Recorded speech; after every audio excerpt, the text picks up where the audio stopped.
கடற்கண்டாங்கு அப்படின்னு ஆரம்பிக்கிறார். உலகமே உவப்ப, உலகமே மகிழ்ச்சி அடைய அவதாரம் செய்தாரா.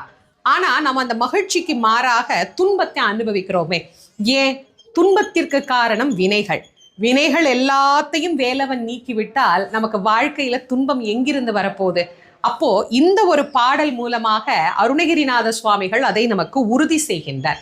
கெடக்கூடிய மனமே, நீ எதையோ நினைத்து கெட்டு போகிறாயே, நீ நினைக்க வேண்டியது முருகனின் சேவடி அப்படின்னு நமக்கு பதிவு செய்கின்றார். கெடுவாய் மனனே கதிகள் கரவாது இடுவாய், வடிவேல் இருத்தாள் நினைவாய் நினைவாய், சுடுவாய் நெடு வேதனை தூள்படவே, விடுவாய் விடுவாய் வினையாவையுமே அப்படின்னு ரொம்ப அழகா அருணகிரி பெருமானுடைய பாடலை நாம இந்த பங்குனி உத்தரத்துல சொல்லி முருகனை வழிபாடு பண்ணி வினைகளெல்லாம் நீங்க பெற்று இன்பமயமாக எல்லாரும் வாழணும் அப்படின்னு செந்தில் ஆண்டவரை நான் உள்ளன்போடு பிரார்த்தனை பண்ணிக்கிறேன்.